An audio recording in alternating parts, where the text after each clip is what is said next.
It motivates me to make a contribution. Well, if it has already been done, I'm thinking, why should I then do it again? Humanity is made to explore. We climb mountains, we want to build planes.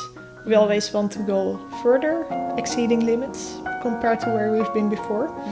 And I think space is now one of the most exciting fields to go to. Okay. All right. It's our pleasure to welcome Nadine Duursma.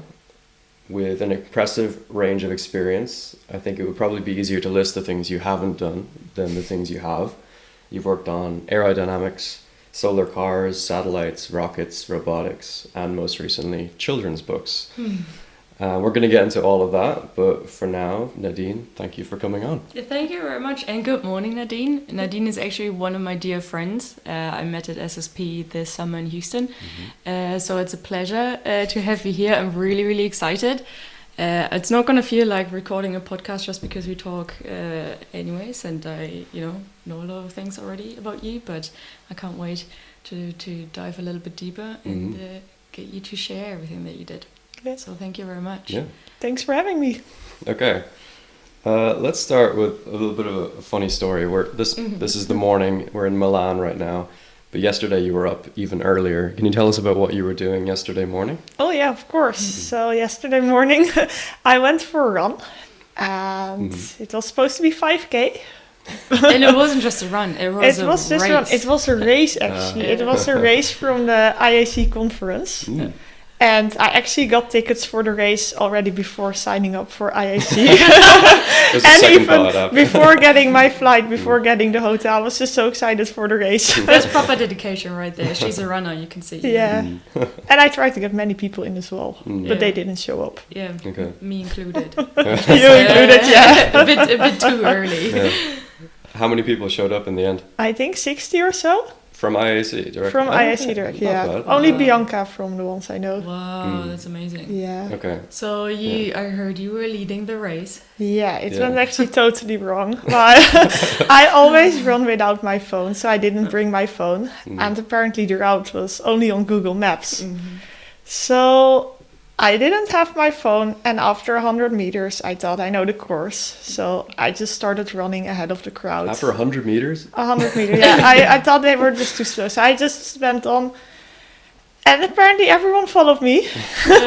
And we ended up running an extra loop of 2 kilometers and then the main course in opposite direction. Everyone followed me. So to just set the scene, it was dark. It was a gloomy morning. Dark. It was also raining. It was raining as well. It was 7 o'clock. And there you go. You just and everyone running. Was tired.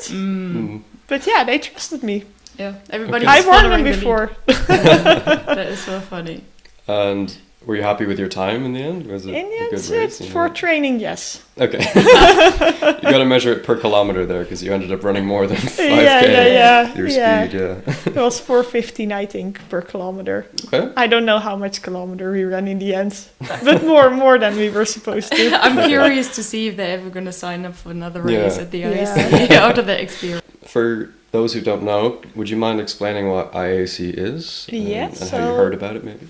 It's the International Astronautical Conference, and it's every year at a different location. I was actually not supposed to go, but my SSP friends got me into this, and it's bigger than expected. There are so many companies, and there are so many technical talks and presentations. Mainly networking, I would say, for aerospace professionals. Yeah. Amazing. Very intense. Very intense. But it's nice to see everybody again, right? Like, having met a few people in the space industry in different programs, like, International Space University, it's all a big family. So it's more like a reunion than anything else. So I think we came here just for, seeing everybody again. Yes, absolutely. But definitely very intense. Okay, speaking of races, let's jump right in. Can you tell us, what is the Solar Challenge? The Solar Challenge, that's a project I've done last year. I've built a solar car and we raced 3,000 kilometers with 18 students all the way through the outback of Australia. That's crazy. And there are 40 teams all around the world and everyone comes in with their own solar car. So to me, I actually watched those races since I was a very little child. Really? And it's really Olympic Games of technology in my mind. Every country has their own solar car. and is just trying to win. It's been going on for a long time, hasn't it? I think since the absolutely. 80s or something? Since the 80s, yeah. Amazing. So how long have you been working on that car? 1 year. 1 year. Or One full 1.5 actually, including the race. So I've done aerodynamics, and then we optimized the shape of the solar car. And after that, producing the solar car, testing it, and a bit of strategy during the race as well. Cool. That's amazing. How many teams participate in that race? 40. 40. Oh, that's amazing. Yeah, it's like a solar panel on wheels almost. Like. Yes. Can you talk us through what are some of the challenges involved in that? Because it sounds maybe simple to those who don't know, but it's all about getting the maximum efficiency you can out of pure solar energy, because you have no fuel on board, right? Yeah, I don't know if you can store any energy. Maybe you can store a little bit. There's a battery as well. There's a battery, okay. Yeah, Cool. I think the biggest challenge is, of course, most people can finish the race, but Okay. the biggest challenge is to optimize it so you're the fastest. Sure. And then you really have to look into the gaps in the clouds and try to follow them. Oh, wow. You're Optimize looking at, the like, speed for meteorological every data, part. Yeah. Wow. Depending on the wind, you Yeah. also determine how fast you're going, and then you need to see, am I going to catch up with this cloud, for example, Wow. and waste more energy, Mhm. or am I going to drive slower to save more energy for later? That was during the race, but we had many challenges during the year as well. There are many different disciplines. So aerodynamics wants to build a very small car. Then mechanics say, I want a very big car. So it's also teamwork, communication, going from computer design to actually building it, testing it, making everything work. So how big is one of those solar cars? How big was your car? It was around 3 meters long, 1.4 meters in width, Okay. Yeah. And how heavy was it? 130 kilograms. Wow. That is quite light. And the driver is around 80, so Okay. it's really light. Is a better driver a smaller one? Because you need them to be lighter in general? Yeah, Like, in general, yes, but up until 80 kilograms, you Yeah. need to add weight. Okay. Okay. So if I would be the driver, I would get some weight, but in general, that would be advantage as well. You can place those weights a little bit more down, so the car is more stable. Right. Because at that mass, 130 kilograms, wind would be a pretty important factor to consider, right? Like the crosswinds on long highways would be quite strong. Yes. How do you manage that? Yeah, absolutely. Actually, the wind itself, if it's constant, it's no problem. Okay. But the most terrifying part is if a road train, those are trucks with maybe 3 to 4 carriages, pass by. Yeah. So if they pass by, the wind is gone. Yeah, And then okay. suddenly, at one moment when they are gone, the wind comes back. And that's when many solar cars get off the road. Oh, God. It happened to a German team, actually. So the challenge is then you really need to slow down Okay. at the right moment. Wow. And we have many cars driving in front as well to spot those trucks ahead. And they warn the solar car. Did all teams make it to the end? Or did some cars break Not down? all of them. If they don't make it, they need to trailer. So I think half of the cars didn't make it to the end at all. Wow. Incredible. How long did it take for your driver to complete the race? 5 days. 5 days. Wow. So what's the sleeping situation like? So Yeah. you just stop? Can you stop whenever you want? Or are there certain times a day where you're allowed to drive and then Oh, you no. need to stop? We drive from 8 to 5. Okay. And the thing is also we're driving through the Outback. So there's nothing. We cannot stay in hotels or such. So we're basically having our own truck with our own camp. Right. And the strategist says, I want to stop in between this and this kilometer today. And then other cars go on scouting good camping places on where to build our camp. And it's quite a challenge. Well, it's super, there are many trees or like bush, and you cannot build a camp there. So you really need a big spot. That's incredible. And you as a team, you were driving in a normal car behind or in front and were then waiting for your driver Yes, to indeed. meet you there. There are at the many campsite. cars driving along. 8 cars are, and every car Per has team? per team. Wow. Yeah. That's incredible. That's insane. That's absolutely incredible. Yeah. Would you do it again, Nadine? Would you advise us Ooh. to partake in a challenge like that? If you haven't done it, 100%. Mm. A second year, I'm not sure. It's very intense year. Okay. And you learn a lot, but if you do it then the second time, it's not that exciting anymore, I think. And you need to take a year off probably from whatever you're doing, be it uni or work related. Is very Absolutely, intensive. yeah. Sometimes they take old people, so alumni from previous teams on the race. That I actually would love to do. Very cool. So what happens with the cars after the race? After the race, so there's 1 year after the race that is improving the car and doing another race. Okay. That has been this month. So you can re-enter the same car in another competition. Okay. Yes, in South Africa a month ago. They competed with our car again. Incredible. Wow. And that was your team as well, they competed? No, a different team. Same car though? Same car, different team. And now there's also a new team and they're going to build a new car for next year. And then they use this car at events or they store it at the company. There are many partners as well. And if they're a good partner, they can get a solar car from us. So cool. That's so cool. I kind of want to have a solar car in my garage. It's very sustainable. Me too. It's very nice, with the sunshines. In Yeah. Ireland, maybe not so much, but in other countries, amazing. Yeah. And your car made it all the way to the end. Yes, absolutely. that's We ended amazing. even third out of all countries. That's amazing. That's incredible. Congratulations. Thanks. That's awesome. Can you tell us about the different schools of thought with the design of cars? Because I noticed that there's kind of the catamaran sort of design with like two holes, and then there's like this very narrow shape, and it seems to be those are the two main ones. Yes, Would you agree with that? And what are the advantages of either one of those? That's absolutely true. So first we have catamaran, that's the car that we built, and it's asymmetric. So you have two wheels on the right, one wheel on the left, and the driver is sitting in between the two wheels on the right. And the advantage of that is mainly aerodynamic. So we think that the shape is faster than the other one.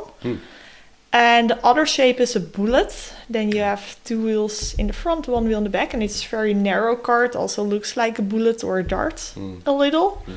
And the advantage of that, we think it's easier to build while it's symmetric. But with aerodynamics, the catamaran can sail on the wind. I see. And the bullets, it's just small. Yeah. And what are the things that you think about with regards to aerodynamics? What are the most important aspects to reduce the drag, I suppose, and just go as fast as possible with as little energy as possible? What are the most important aspects of that? The most important, I think, especially making the car as small as possible. So you want to minimize the surface area of the total car. And also the aerodynamic shape. So our car consists of different airfoils. So it's the same shape as a wing from an aircraft. And we optimize those shapes into 3D. We tune those curvatures even up to 0.1 millimeter accuracy. Wow. To optimize the flow around it. Wow. What made you want to partake in that race? Is it because you're into cars, into sustainability, into aerodynamics, into physics? Like what was the idea? What was the drive in participating in that race? Actually, since I was a child, I watched those races on TV. Okay. A long time fan. Yeah, long Instead time of cartoons, ago. you were watching Yeah. people racing across the Outback. Okay. Yeah.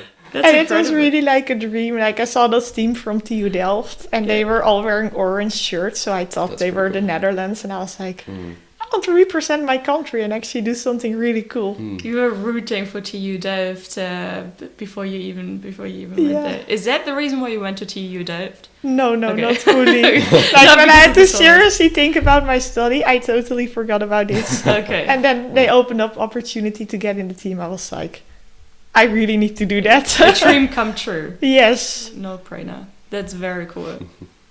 And these cars, they need to be roadworthy, right? Because as you said, they're on the road sharing it with these huge trucks.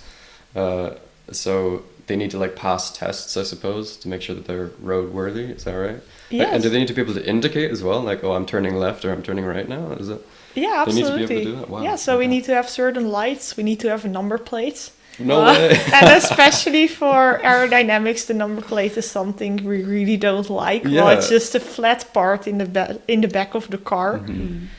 So was it registered? Was it an Australian numbers plate? Yes. And you need a But we driver's got license to be the driver, I guess? Yes, absolutely. Yeah, of course. So Of how course. fast do the cars go in average? Like would other cars try to overtake the convoy of the solar cars? It is 90 kilometers on average, Okay. but our top speed is 130 kilometers That's per hour. Oh my God. Are you allowed to go that fast? Yes, but if you drive 130, then It's you run out dangerous. of power very quickly. I see. Okay. What's the speed limit 90 on those kilometers. highways in Australia? Mostly 110. Okay, 110. Okay. There was actually a car, I think 20 years ago, and then there was no maximum solar panel area requirement. Okay. So they put a whole car full with solar panels, actually old panels from the Hubble telescope. That's Ah. interesting. And they were continuously driving 110 kilometers per hour. Wow. And they even arrived before the finish was set up. Wow, that is incredible. Jesus. And they Space stopped. technology. They stopped allowing that. Yes, Okay. then the year after that they came up with maximum solar panel area, but Yeah. well, they didn't want that again. Yeah, they're like, that's no fun. Yeah. That's not a race. And these solar panels need to be curved, I guess, to wrap around the foil in a way. Yeah, is Yes. that a challenge as well? Did you work on the solar aspect, or was it more the aerodynamic efficiency? Yeah, You worked on mainly that with optimization aerodynamics, but I've done the production of the solar panel as well. And everything is also a collaboration. So aerodynamics always want many curves in the car. Okay. And then electrical people say, oh, we can't achieve this curve. So Yeah. then, for example, we want to double curve certain shapes. But a solar panel, you can only curve in one direction. Right. So imagine you're folding a paper, you can only fold it in this way, but you cannot fold it both in this way and in the other direction as well. There'd be, warps in it. Yeah. Yeah, Okay. so then, yeah, Interesting. many design challenges. Yeah. And how efficient are those solar panels? I know you mentioned it was on the Hubble telescope, so that'd be like gallium arsenide. Yeah, right? that was many years Okay. ago, but Okay. since this year or some years before, they don't allow that anymore. That kind of solar panel. Yes. Okay, so you're back yes. to silicon. Yes, we're Okay. back to silicon. And there are Okay. also new developments going on Yeah. with other cells. It's called perovskite. Interesting. So, Okay. yeah. Very And yeah, and how efficient There was a team are as those? well that had those cells. I think approximately 22 to 25%. Okay, that's pretty good. 20%, That's pretty something. amazing, Yeah. actually. Like that Yeah. much the solar energy shines on it. You convert that much into electrical energy, Yes. and then you convert that electrical into kinetic. I suppose. I wonder Yes. what's Yes. the efficiency yes. there as well. Phew, I don't have the numbers for that Mm. actually, but actually you prefer to have the energy going directly from the solar panel to the motor. Cool. And yeah. another way is to store it in the battery. Yeah. But then you have more losses if it bypasses True. via the battery. Okay, that's so cool.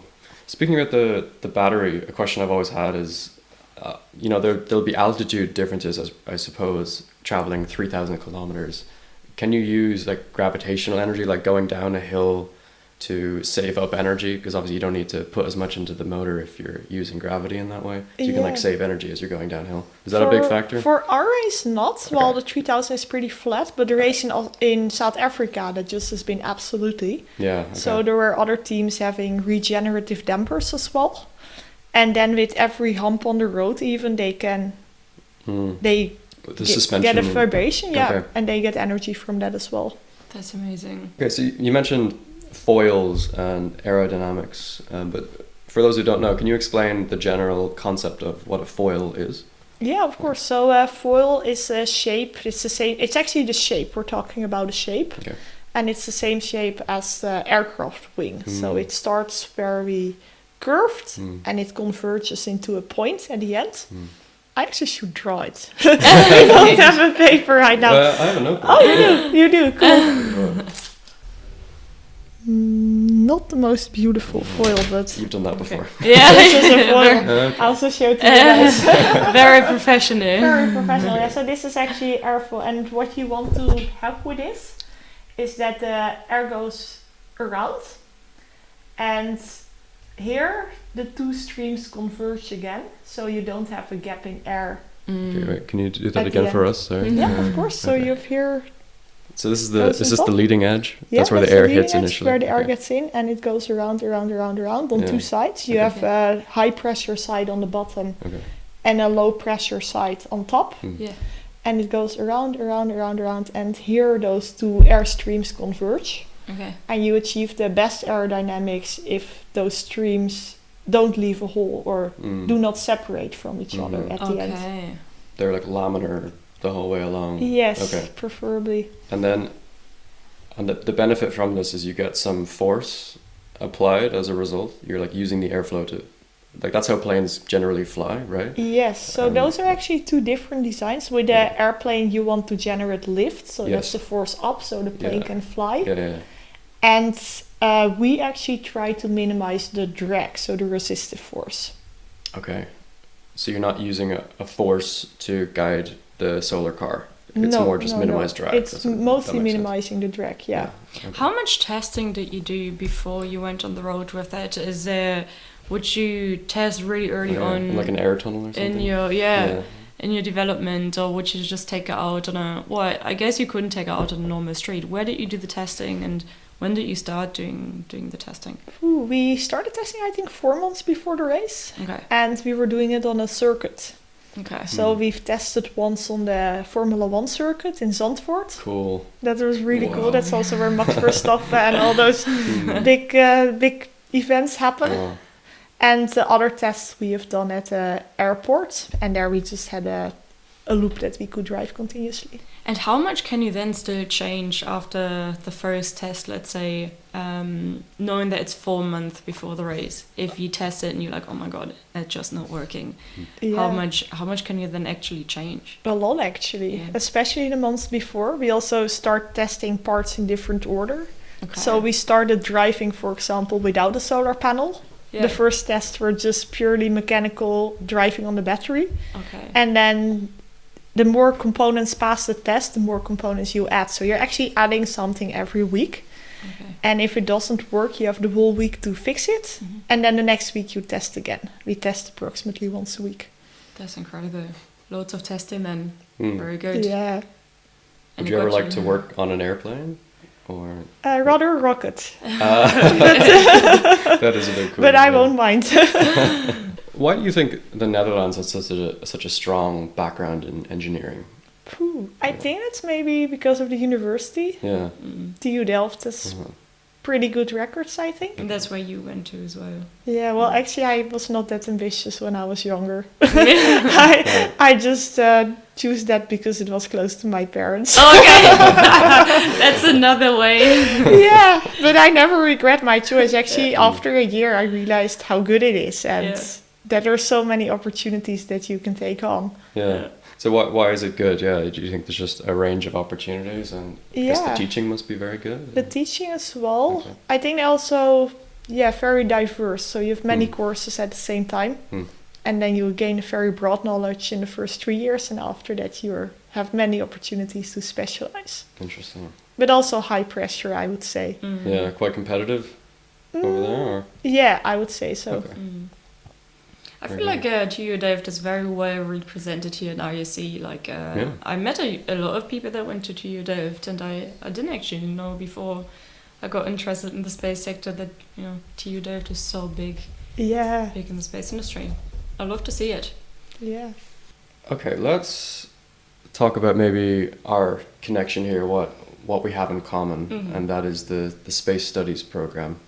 Can you tell us about how you initially heard about the program? You can go as far back in the past into your childhood as you like, maybe your inspiration and so on. But yeah, how did you hear about SSP? We'll talk about like the application process, and then we can get into how SSP actually was for you. But maybe also why you wanted to join SSP and how did you get interested into space? So there are many questions actually. I maybe start with SSP. That was not long ago. Okay. Yeah. Actually, last year, one of my friends from my bachelor degree was going. And then I Googled it and I saw that it's this year in Houston. And then I was like, whoa, Houston. I always wanted to go there. And they promoted it a lot with NASA. And it sounds really cool. Big space city. Big space city, indeed. Meet NASA, build rockets. Yeah, so I had a call with her and she was really positive. Was that Kim, by the way? Kim, yeah, that was Kim actually. And then I was like, I just need to do it. Wow. And I applied and... That's very cool. So how did you get passionate about space? How did you was it like a childhood dream that you had similar to the cars that you built, the solar cars? Or was it kind of like a dream that developed later once you started studying and engineering and all of the intricacies?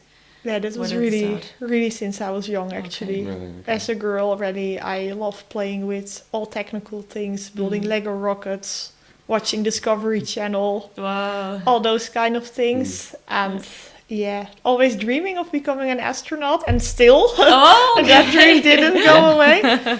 So yeah, I think until I was 10 years old, I was really into space, and all space is super cool. Then after that, it vanished a bit, I think. At high school, I was not that much into it. I said I want to study aerospace engineering, but I didn't take it that seriously. And I've actually been looking through all the studies, medical, food, science. And when I ended up at aerospace engineering, I found my dream again. And I was like, I need to do it. Okay. Let's really dig into that though, because you've done engineering in a broad range of topics. You could have done a lot else, but space is really your passion. And yeah, I want to understand why in particular. I guess you said you wanted to be an astronaut from a young age, so the passion just followed on from that, I suppose. Yeah. What do you admire space engineers in a particular way? Absolutely. Can you I say think why? it's mainly about doing the impossible. So what has not been done before, and we're going to space, we're going to explore this and this and this. And the speed of the rockets as well. Yeah. Why do you want to work on something which has never been done before? I think it's just something that motivates me to make a contribution. Well, if it has already been done, I'm thinking, why should I then do it again? It's not that exciting, right? Where's the excitement? Exactly. Yeah. Can't put your name on something that's so new. Love it. Yeah. I love it. I love it. So then you found out about the Space Studies program, right? And you looked into it and you were thinking, okay, Houston, Space City, I want to go. Why did you want to go, and what did you think you would get out of it if you were to go? Actually, I wanted to go just because I thought it's cool. Yeah. I mean, I love space, so who doesn't want to go to NASA then? Absolutely. And then I also thought about connecting with other people, like meeting international friends. I've been in some other programs before, and then I met some international friends as well. So it's mainly to meet people. Thanks, around the world as well. Kim, for the promotion. Yeah. Of Absolutely. Yeah. promoting the SSP. Yeah, It's a big Francesca as investment, well, though. by the way. Yeah, it's a big monetary investment, but also a big time investment. Was it an easy decision for you to do? Or No. It wasn't easy, okay. No, it wasn't easy. I got a scholarship from ESA and also Dutch Space Organization, Okay. but there was still quite a bit left, so I had to work for it quite long to afford it. Was Yeah, that well very done. stressful in the beginning? Kind of, you have the dream, you want to go to SSP, you know how amazing it is. It's in Space City, you really want to go, but then there's a burden of financial burden to pay the tuition fees, and then the time constraints, and how much of a stress factor was that? Yeah, it was really... I've been thinking about it for long, actually. Okay. Yeah, well, I knew it was quite a bit, especially for students. And you're always comparing, like, what else can I do if I don't go to SSP? But then I also realized it's once-in-a-lifetime opportunity. Yeah. And it's always better to invest in yourself instead of just having another fun trip. And I do not regret it at all. Yeah. Did you have support from your family as well, like mental support, cheering you on? Yeah, and saying, mental support, of course. Or actually, they were just saying, it's your own decision. We can't support you financially. But if you really want to go, just go for it. And we're super happy and proud of you if you do it. And you made it possible. You went all the way to Houston. Yes, Which I'm absolutely. really grateful And I about. was also lucky I had some scholarships before. So without that, I wouldn't have been able to afford it. Okay. So yeah, this question of whether it was worth it. So a few months on now, maybe we can talk about firstly your experience with it, and then to conclude, you can talk about if it was worth it and why. So yeah, how did you find SSP? I know you were in the HPS department, Which right? stands for Human Performance in Space. Yes. Yeah, so you're learning about the medical part indeed, but it was really worth it. I actually went without that much expectations. Okay. I thought, I'll just go there, I learn about my favorite topic, maybe meet some friends, and that's it. But when I came, I was like, especially the people, I learned maybe even more from the people than from the program. Just having the talks during the evening, during lunch, meeting people from NASA, astronauts, being inspired. I think that was the biggest aspect. The group felt really like family. Yeah. And I feel like the exposure as well that we had to all the facilities there. I mean, I'm a little bit biased now because I went with Nadine together to Houston, so I feel very passionate about it myself. But the facilities that we got to see, the astronaut training centers, all of that, absolutely inspiring. So how did a typical day for you at SSP look like? Because SSP very intense, similar to the congress that we are at the moment, IUC, very intense. You wake up in the morning, you've got loads of things scheduled, you go to bed really late at night, and then you didn't even know what you did in the morning because you did just so much. So let's say like a typical day midweek. How did it look like for you? That's a good one. Actually, I get up early to run. Okay. Just a short run, maybe it's 7 o'clock, 5 kilometers, fine. A disclaimer here as well for everybody who doesn't know about the weather in Houston. Extremely humid warm. And hot. I'm a runner myself. I went to Houston. I was thinking, I wake up in the morning, 6 a.m., 7 a.m., go for a run. I did it 2-3 times, and then I was thinking, I don't need to torture myself.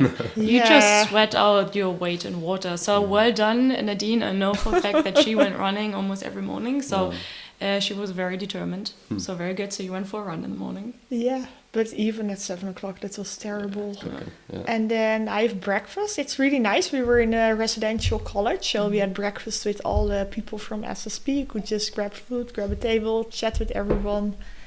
And after that, go to class. You either have class or department or team project.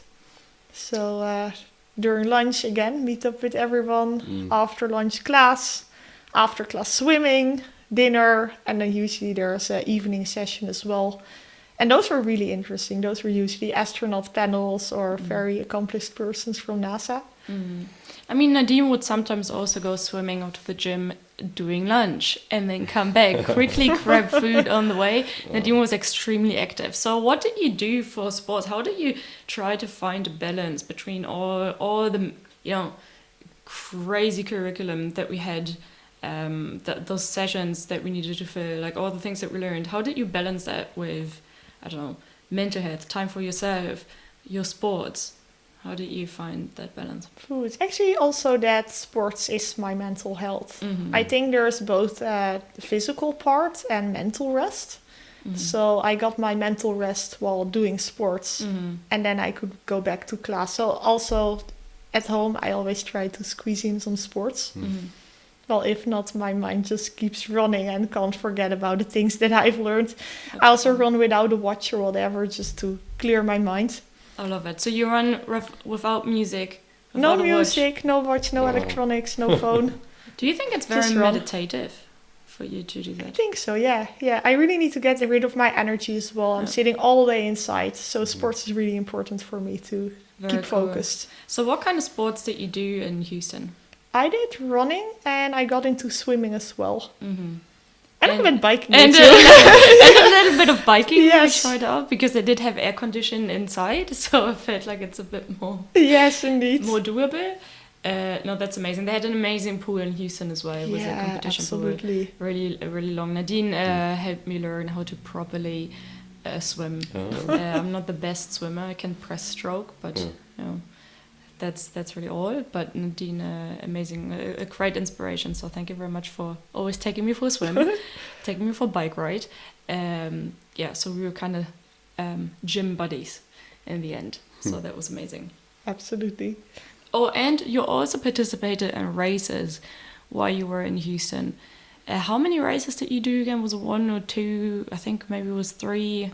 I did 2 races. You did 2 races, and in one of them you won, actually. I won both, actually. Oh, you won both! She came back with medals and first place. I got a trophy. The second one was quite unexpected. Well, it was the last night we were going out. Well, they had our pop-in renovation. So I slept 1.5 hours. Oh my god. I had also known as race. 90 minutes. Yeah. It was more of a power nap, but Oh, that's incredible. And these were SSP races, to be clear? No. It was just general in Houston, from all Houston, That's not a small place. That's why it's incredible. Like, she came back and you're like, what? She came back with medals. Most people weren't even awake by the time that she got back. And she won. That's hilarious. Wow. That is incredible. Okay. Yeah. When I got up, there were still people awake at the party. That is incredible. Yeah. I love the dedication to the sports. And then you also tried to go underwater welding. Yeah. Or actually, I didn't get my turn, but we could go indeed underwater welding. So go underwater and perform certain tasks. But there were many people in front, and then they didn't have time for everyone. So Well, I didn't get to. But you went actually. How was it for you? I think it was the hurricane that then hit us. Yeah. Hurricane Beryl. So indeed, yeah. we could see the clouds coming in the distance. I was the last one who got underwater to weld, and then I went out. Like it was raining, it was pouring rain already. But Nadine and I, at least we got into the pressure chamber beforehand. Yeah, it was a hyperbaric chamber. Yes, is that what it's called? yes. Okay. Yeah, tell us about that. So they had a hyperbaric chamber, and then they're training to go in big depths. Really like tanks, so you're inside the space of maybe 1 meter by 2. And they lower the pressure, it's very loud. You have to clear your ears for a lot. Yeah. And then you're sitting into it. And if you're going underwater, you have to sit in it for 3 hours. But after 5 minutes, I was actually happy we got out. It was very hot in the end, didn't it? It was very hot, yeah. And loud. And you were just, Okay. But and then we saw the Hurricane Beryl come our direction. And unfortunately, you couldn't go underwater then. We got back somehow to the accommodation, and then the hurricane hit. So how did you spend the time during the hurricane? What was your experience? Oh, I remember it very well. Well, the day after, we were also supposed to go to NASA JSA. So, in short, the coolest day that everyone had been looking forward for, and it had been cancelled. So we were having breakfast, and everybody was super, super grumpy. Everyone was in a bad mood, complaining, hurricane, bad weather, couldn't go outside, I couldn't have my run. And then I met Bianca, and she was soaked all over. I asked her, did you go outside? She said yes. And actually, I saw her so happy, and I looked outside, and it looked so much fun. Well, the worst part of the storm had already been over, and it was just pouring rain a lot. And I thought, you know what? Let's try to have fun. So you went outside? I asked, do you want to go again? It was crazy. It was really fun. Because it was still very windy, and there were still trees falling, and it looked like a disaster outside. It's a lot of places in a lot of parts of the city didn't have power. We were stuck inside, had to close our appliance, all of that. And they went out to have some fun rain. Yeah, I think the worst part was already over, but just to be on the street, walk in pools that were like this, jump inside it. We felt like little child of 5 years old, just having fun in the rain. That's how you see how adventurous Nadine is. Most people stay inside, are scared of what's happening outside, and she's like, no, you know what? Seize the day. But of course a bit responsible as well. Of course. If it wouldn't be possible, I wouldn't go, but yeah. So was Nadine fun. made the most out of the hurricane. If she couldn't go underwater diving, underwater welding. Yeah, I Then saw she could enough say- water the day Exactly, after. you did see enough water. Very cool. Okay, back to the program itself. Can you talk about the most challenging aspect of SSP for you? I think that's mainly about managing time and sleep. Sure. It's so intense. You have almost everyday sessions in the morning, evening, afternoon. You have work after that as well. And then you're in an environment surrounded with your best friends. All super interesting people you want to talk to. Yeah.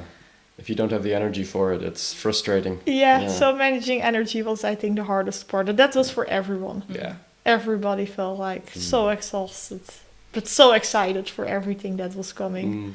And all the impressions as well, I think, that contributed to it. Everything is new. Every day you learn something new. Every day you meet impressive people or you go to another facility. So both curiosity and having very, very, very little sleep and wanting to do everything. International Space University, ISU, also known as Insufficient Sleep University. Yeah. We definitely felt It lives up to that name, for sure. Yeah. Okay, and how was your experience in America in general. Had you lived in America I think you were at Princeton for a little while? Yeah, I indeed lived at Princeton. Indeed, I studied there during my study abroad program. That was 5 years ago. Yeah. And I visited America once as well. Okay. So how was it living in Houston in particular then? In Houston, I think it was different, mainly because of the infrastructure. We didn't get away from campus that much. Everything is designed for cars. True. Which is something I don't necessarily like.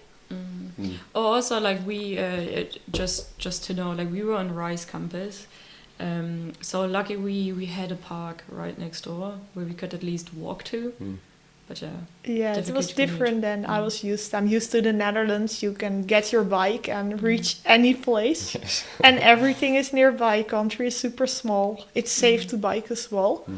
And in America, I felt a bit stuck without a car sometimes. Sure. Was that the same in Princeton as well? Yes, it was the same. But they're different. Well, I knew the environment around, and there was also a very nice river I could go running. So would you go back to the States?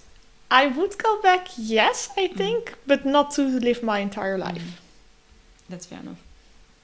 That's really cool. So what did you get out of SSP in the end? Do you think it was worth it? All the hassle to get the funding all the way over to the States, time commitment, the sleep deprivation, was it worth it in the end? Yes. How was your last day of SSP? 100%. Oh, the last day, that was really emotional. Saying everyone goodbye. I mean, I have traveled with quite many groups with the solar team. I've been on a study tour with TU Delft. But no group was the same like SSP. Like, people are so sharing. They're interested in each other. So it felt more like a family. And then to say those people goodbye, to know they're all over the world, that was really hard. That was really tough. Yeah. But in the same way, you have friends, almost family, that you can visit all around the world now. Yeah, absolutely. That's why I am at IAC right now. I wouldn't go without you. A big class reunion. Which is absolutely incredible. Yeah. Did you learn anything practical about, well, not that the things before were not practical, but what were the main learnings, would you say? Could you summarize them in a few different points? Maybe also because you experienced something in SSP, or you learned something that you didn't know before. So you participated in the Human Performance and Space many department. things actually. So what was your takeaway? So at university I only had engineering background actually. Sure. And at SSP it was so broad. I got to learn indeed about the medical part on the effects of space on the human body, but also law, policy, humanities, also applications more into the satellites instead of the engineering stuff that's inside the rocket. So the broad overview was really useful as well. And as well to just talk to people and find out what I want to do after my studies. While university is much focused on academic careers and trying to get you into a PhD.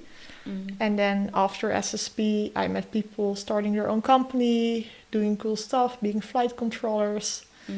And then I got also a broader overview of everything that's out there to see what I want to do after my studies. Are you still passionate about engineering though, or have you found another discipline which you found, absolutely inspiring? You could totally see yourself learn more about and get involved. Oh yeah, I'm still passionate about engineering indeed. I also got interested in flight controller. I met someone who's really passionate about it, Ian, and he got me excited to learn more about it too. So yeah. What's a flight controller? A flight controller is someone who controls the ISS. So communicates with the astronauts about experiments, makes sure that all the life support systems are functioning. Yeah, we met a few flight controllers in Houston. And did you have a chance to talk to them about, the day-to-day life, and they got you inspired? Yes, they told me that every day is different, and that's something that I really like. Very exciting. How long are you a flight controller usually? You can do it as long as you want, I think. Okay. You've, in general, some education before, and after that you become flight controller. Some become after that a flight director. Very prestigious position, I guess. Yeah. No, it is. I like that it's on the operational side as well. Yeah. So you're really communicating with the astronauts about the experiments. It's really nice. Yeah. Yeah, we went to mission control and saw it live, Wow. how it works, and that was really, really incredible. So maybe Yeah. one day, Nadine, Oh, you could be yeah. sitting there Maybe, yeah, and have that would students be in the cool. background looking at you, waving, Oh, and yeah. while you have to focus on the task at hand. Yeah. So you said that it was very emotional the last day and leaving everything behind that you knew. SSP feels like a lifetime rather than just 2 months. So how was it like being back home? Where you started just before SSP. How did SSP change you? Did you kind of fall into a place of inspiration, or maybe a bit of, don't know, Depression. I Yeah. didn't really want to use the word depression, It but happens, yeah. having been there myself, like, Yeah. did you feel a bit depressed, unmotivated, or were you like, I'm ready? Ooh, so the thing that many people talk about deorbiting, Mm. that you really have to take time to process everything that happens. But for me, that was different. I came back on Sunday, and on Monday I had to work again. Yeah, right, yeah. And I had to work for 2 weeks to finance another trip. And then I went to Australia. For the solar challenge. No, for Oh, sorry, another, that for a was- study tour actually. Ah, okay. Yeah, Okay, so okay. we went with 30 students and visited companies all around the world. Right. That's amazing. You So, went to yeah. Singapore as well? Singapore, New Mm. Zealand, and Australia. That's So so that cool. was Crazy. really rough actually. And also before I left there, I actually didn't want it to go.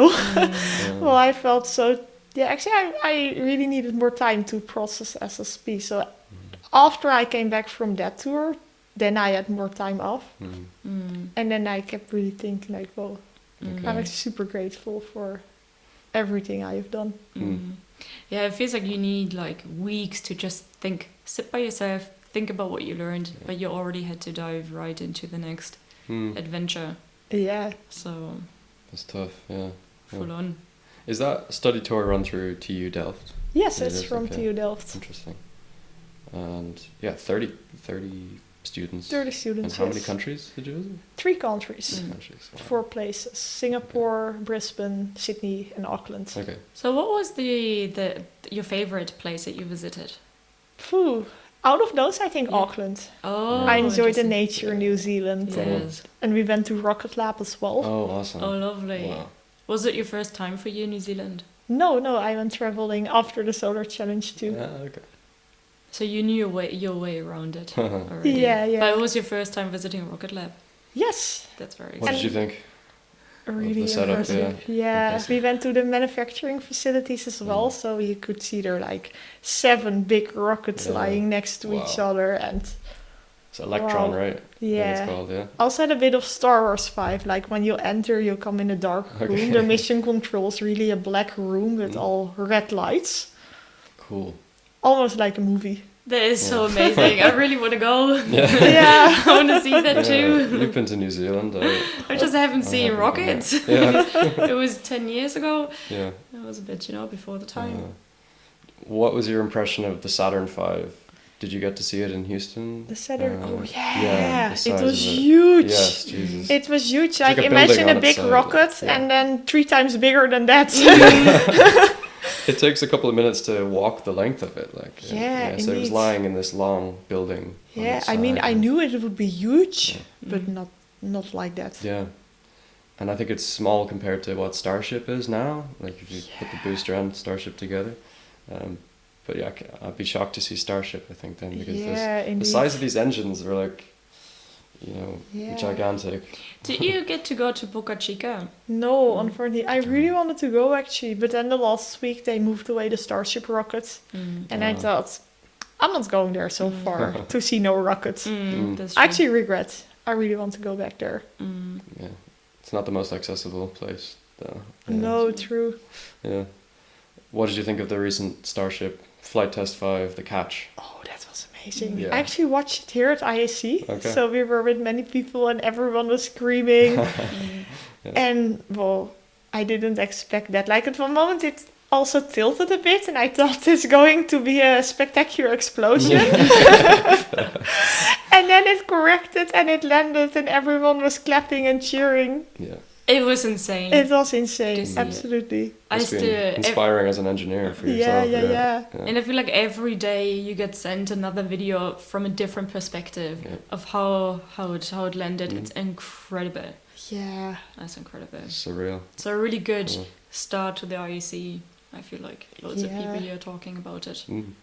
So what happened after SSP then? So you went on your trip, and then you've been busy since SSP, I know. Yes. And you really, difficult to get time to, think about what happened, to process everything, to follow up with all the ideas that you had.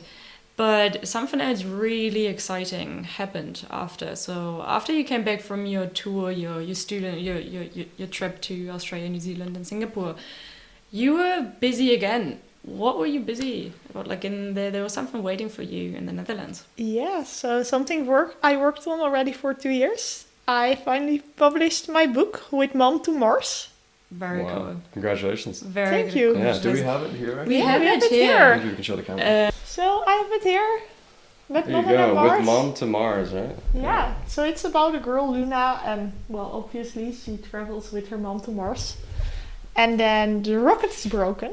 So they visit different scientists and engineers to find out where the problem is. That's very cool. Yeah. And it's in Dutch so far. So It's in Dutch. I made translations in English. Very cool.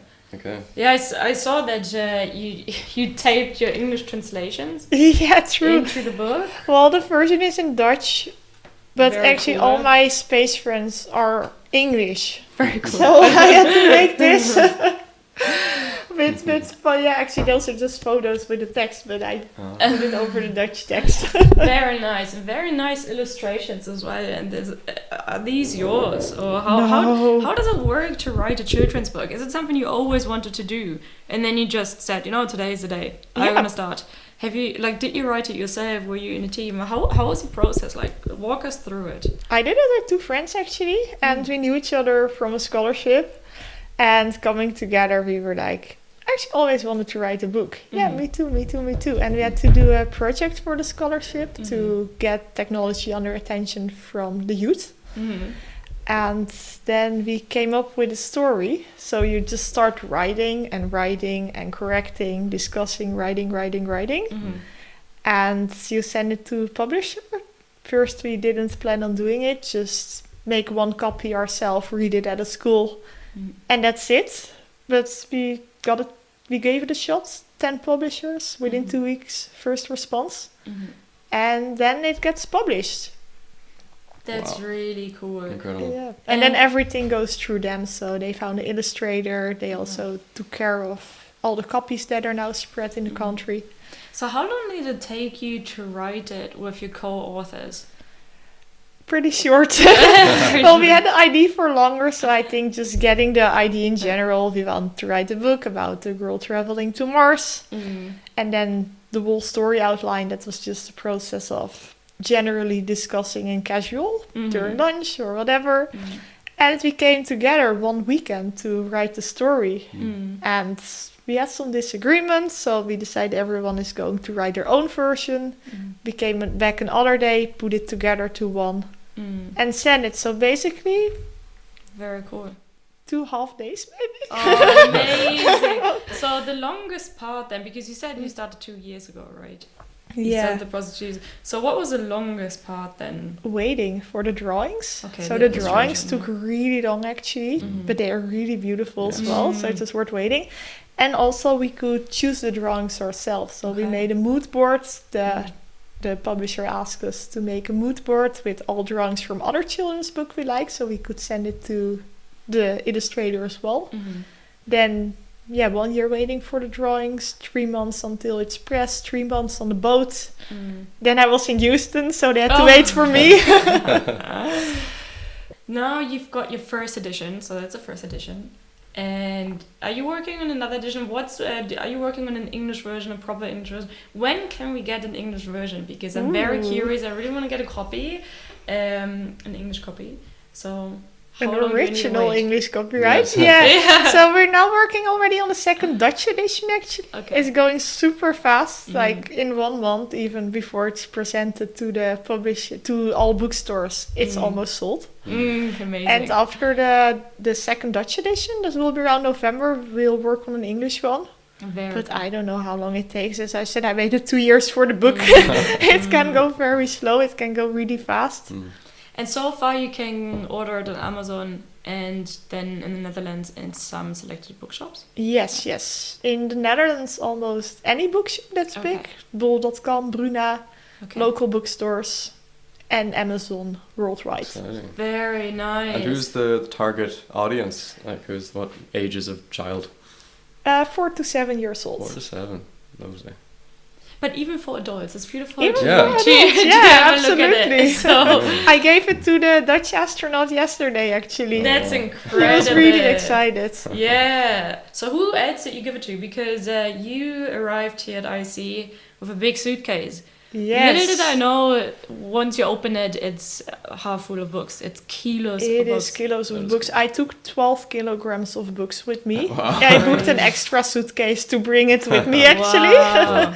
But yeah, it was mainly ISU people as well. So I put it in a group and Yeah. many people wanted a copy. Mhm. I gave one to the Dutch astronaut. I have one with me in case I meet someone really cool. Mhm. I gave it to my colleagues in the Arctic Circle where I did my internship as Right. well. Mm. Yeah. Yeah, we're going to be talking about that in Oh, a we're going to second. talk about everything. Yeah. One other question that I have is, what advice can you give to anybody who wants to write a book, a children's book? Is there something, you devised, like what's maybe something that you would have loved to know before you start writing? Ooh. I think just get a story on paper as quickly as possible while it's in your head and you just have to write it down. And also, it doesn't have to be perfect when you send it to a publisher. Well, we had many corrections to the text as well. Yeah, so just get it done quickly.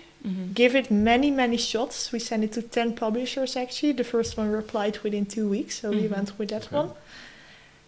So yeah, Lovely. just get it done and don't think of it. Just do it. And can we dive a little deeper as to like why did you decide to write it? And I know you didn't do it alone, but yeah, why did you guys decide to write a children's book? Yeah, it was actually also something that we really needed when we were younger. So this book is about a girl traveling in space. Okay. Well, I didn't really have heroes when I was younger. It was always guys going into space. I didn't really feel connected to that. And we decided to tackle differently. So I wrote it with 2 technical females as well.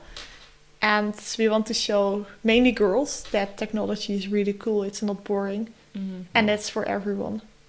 You think at a young age it's important to show them that? Yeah, Okay. absolutely. Right. Absolutely. Okay. That's when children get an interest as well. Yeah.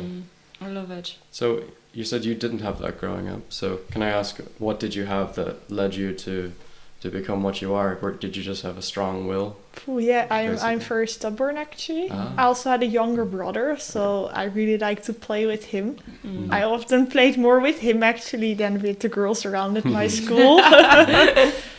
Yeah, you're best friends, you and your brother, right? Yeah. Very, Nice. very Yeah, different. and I often played with the guys as well. That's cool. I think I was just very stubborn. Yeah. Yeah. And at what stage did science, STEM in general, when did that emerge in your personality? Ooh. I think really in my personality, I would say after starting my degree. Well, Okay. then I got more into it and really find my passion for it. Yeah. But the interest I've always had. Yeah.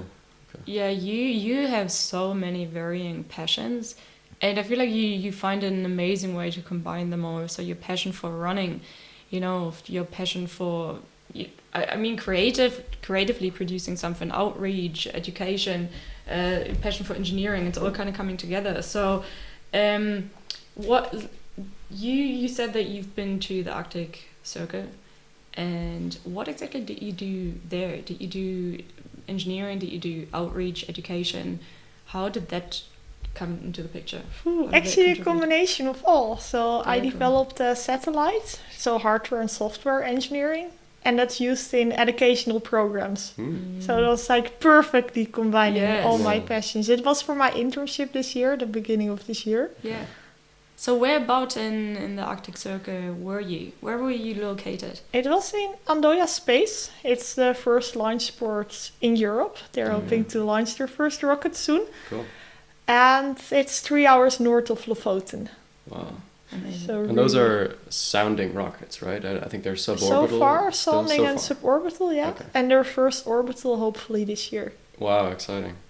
Oh yeah, I think, is it with the Swedish Space Agency? No, Or Swedish Norwegian. Space Yeah, it's a bit of Corporation? competition of who's going to be Yeah, earlier. who's the first, okay. I still think Andoya. And why did you go to Norway? Was it a matter of the country that you loved, the country you always wanted to go to the Arctic, or was it because of the company, or maybe also about what you were doing at the company? A bit of both. So I've been there before. Then I think 5 years ago I was in a program from European Space Agency. And with 20 students, we launched a rocket from there. So that's how I knew about it. That's the Fly Your Rocket program. Yes. Very cool. So for everybody, Nadine also launched a rocket. Yeah, I launched a rocket indeed. Crazy cool. That's very cool. Yeah, looking for internships, of course. I've been there before. I found it a really cool place. So I looked if they had something open. I was in New Zealand back then.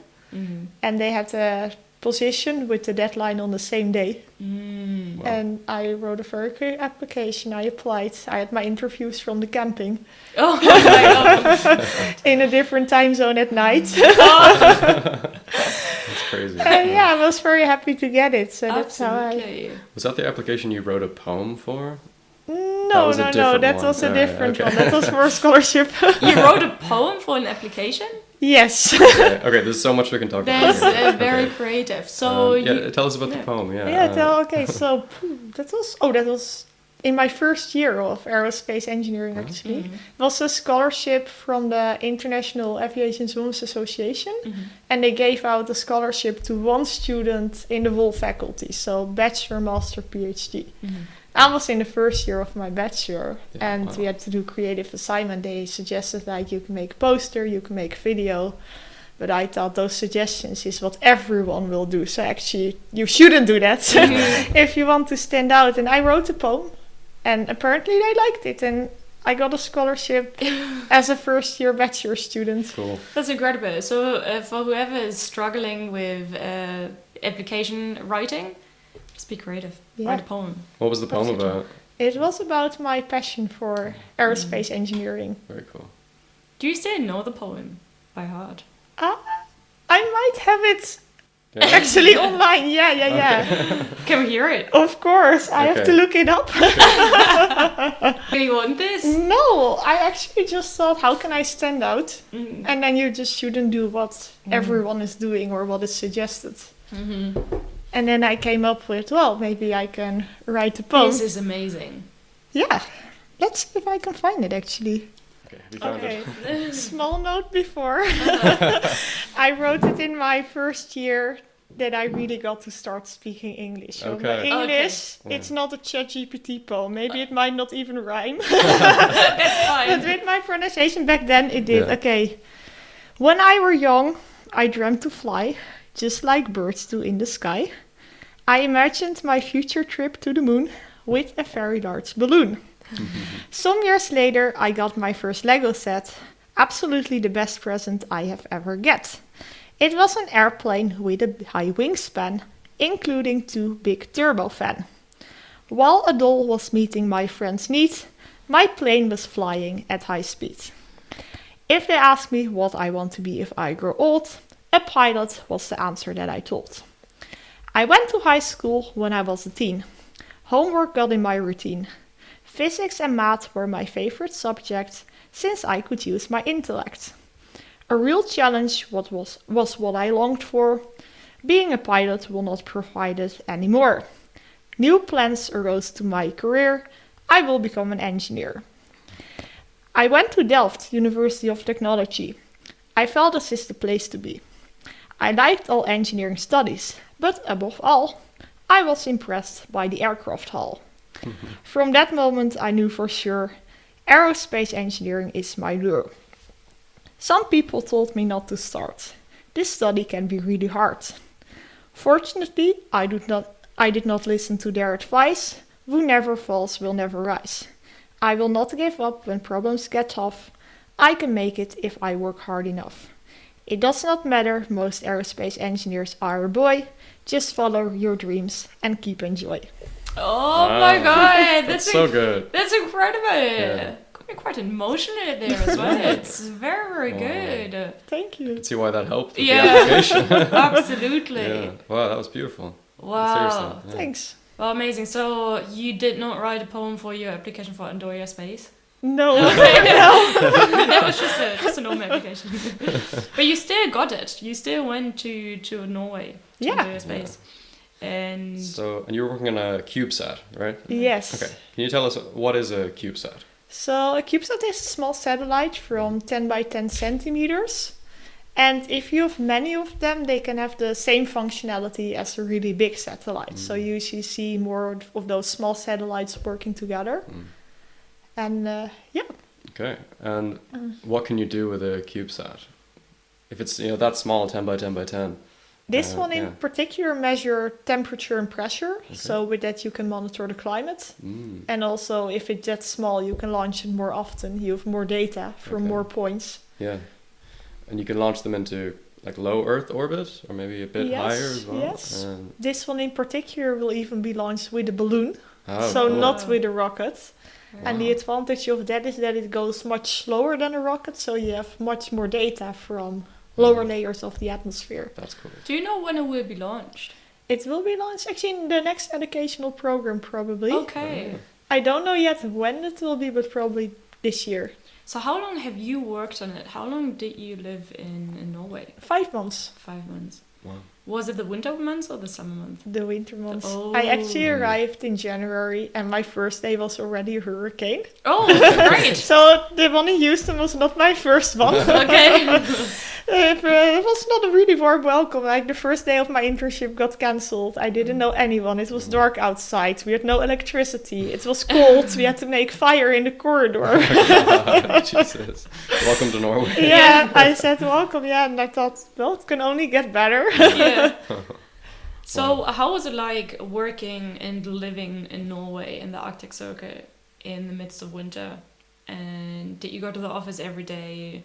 And yeah, how was it like? I Walk us through the day. really liked it. I really liked the Norwegian working style first. That was we worked from 8 to 4.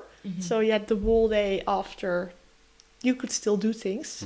In the dark. In the dark or whatever, watching northern lights, go skiing, go swimming. And also the active lifestyle that really matched how I want to live. I could go in the mountains. I went cross-country skiing. I took ice baths as well. Cool. So we just drilled a hole in the ice and then you chill in it for a minute or so. Oh, you just chill in it. Yeah, and you get out and you feel like newborn. Yeah. Watching northern lights. There was a climbing hole as well. I could go whale watching. Wow. That's Amazing. incredible. I had a really good time. A very healthy lifestyle, a good balance, like a year. And you're even showering cold still. Is it Yeah. then? Or Since has it- then, yes. I came back and I missed it. You missed the cold bath, showering cold. So that's very cool. And was it something that you really wanted to do in Andoria Space, like working on a CubeSat and doing the Yes. educational material? Was it something that you knew you'd be doing when you go there? Yes, so I applied already for the job and it was already a bit in the job description. Then I was excited for it. Well, so far I was only a software programmer.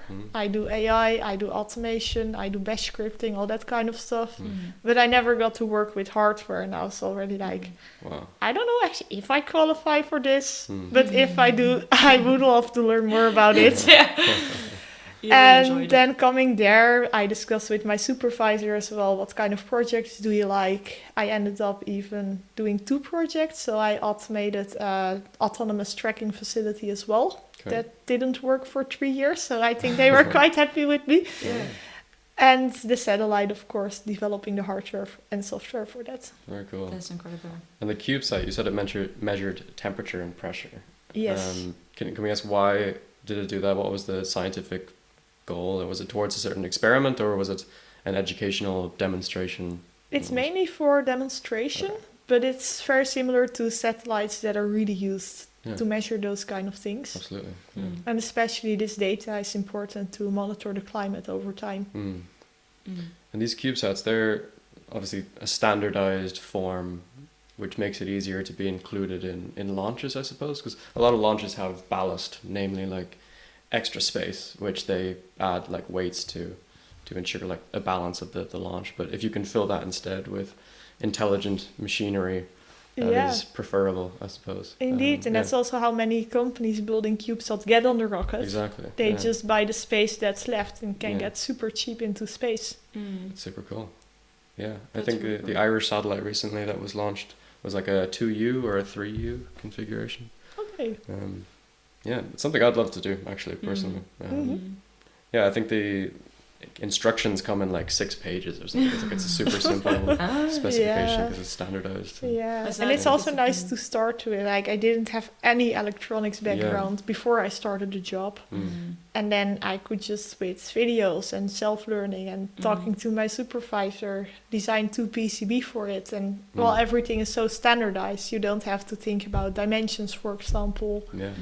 No, it's lovely. It gives you access to space, you know. Yeah. Gives young generations access to space and more affordable. Do you get to see the spaceport as well? Yes. Oh, very cool. Yes, Wow. absolutely. No rocket launch, Okay. unfortunately. With a balloon launch? A balloon, many. There are They're many, launching okay. balloons every day. Okay. 2 times a day Wow. even. Ah. Yeah. There's mad. Is the office right there at the launch site, or is it somewhere else? It's somewhere else. It's the launch site. They have actually a launch site near the office as well, but it's only for suborbital. Okay. And for orbital rockets, they needed to move further away from the village. So that's Fair. 30 kilometers away. Okay. That's incredible. And here you have met the Andoya Space team here in IC. Gave them one of your Yes, books as of well. course. That's cool. Would you like to go back? Would you recommend Yes, to go yes. to Norway? Absolutely. Why is that? Because of the good life there. The good people as well. Everyone is super kind.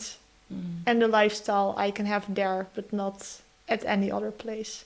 Also, going to Houston after, I really found I don't want to live in a big city. Can you tell us what are the advantages of balloons for getting to space? First, it's cheaper. Okay. So balloon, you can launch much more balloons compared to a rocket, for example. Yeah. And you have data for a longer time span as well. Sure. Balloon goes much slower. Yeah. It's easier to operate. You don't need to clear airspace up to a very high altitude.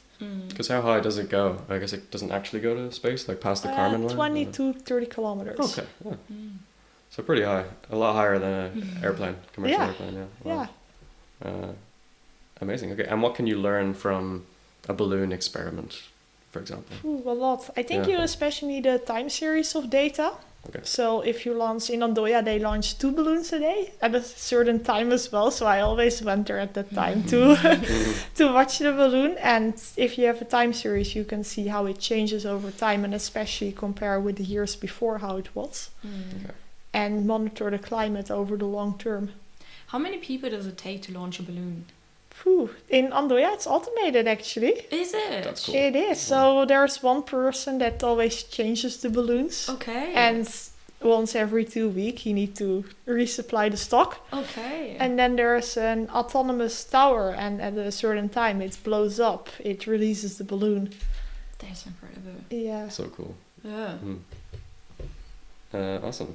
And what can you learn from a time series data like that? Is it about like climate change or? Yeah, climate change. So you have the pressure, you have the temperature, and you can monitor if it increases on average. Of course, you have different days, but on average, you can see then how it changes over the years. I guess that's something also really important for the for the Nordic countries.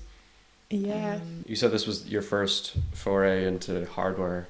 So with the Fly Your Rocket program, were you more working on software? Yes, Okay. yes. Then I was doing telemetry. Ah. So I made sure that the data come back and program the processing of the data to visualize it. Very nice. Okay. You kind of got a view, a little glimpse into all kinds, all parts of. Absolutely. Yeah, I really liked it actually. That's Also, though, incredible. I don't want to do a PhD. That's too much focused on one thing. Well, Really? my interest Okay. is like this, and then I To find narrow it it very down. hard. Also with my master thesis, I find it hard to keep it Your master very thesis. small. So this is something that you are now doing, or you're thinking about a topic. Yes, I start next week. You start next Oh. week. After IAC, yes. Incredible. So you have found a topic, and are you going back to Norway? Where are you going? Where does your master thesis bring you? Are you going back to the Netherlands? I What's go gonna happen? to Italy actually. I do it with ESA Esrin. Oh. So it's the Earth observation facility in Frascati. And there I work on a new concept that's called tip and cue satellites. Okay. So you have two satellites flying information, and the satellite in the front scans a very big field and tips the second satellite on where to zoom in. Okay. Okay. How far apart are the satellites? That's something I have to optimize. Okay. I'll tell you next year. That's very cool. That's so cool. Wow. So it's 1 year of you writing your thesis. Yes. And will you be in Italy for the whole year? Not the whole year. I probably go the beginning of next year for 3 to 6 months. Okay. Awesome. That's very exciting. And then the rest of the time you're gonna be in In TU the Delft. Netherlands, yes. Yeah. And I really enjoy it actually. I've been so little home for the past year. Mm-hmm.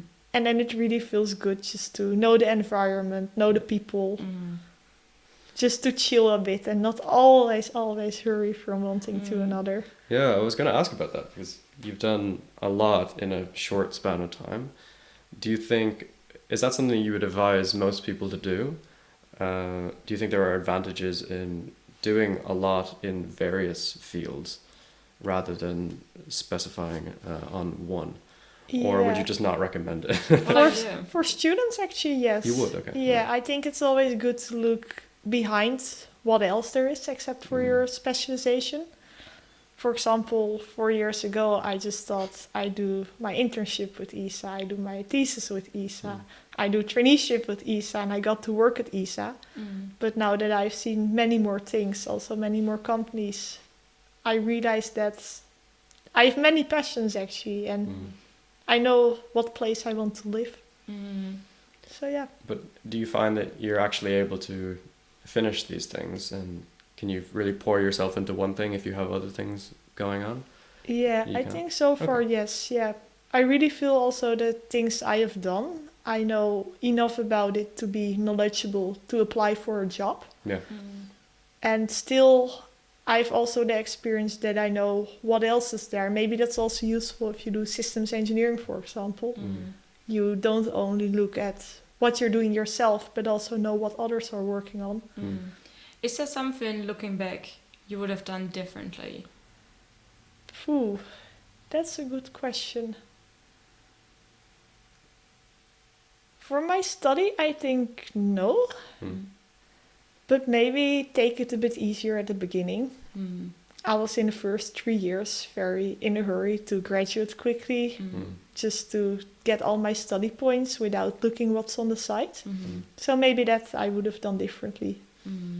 And the last year, anything else?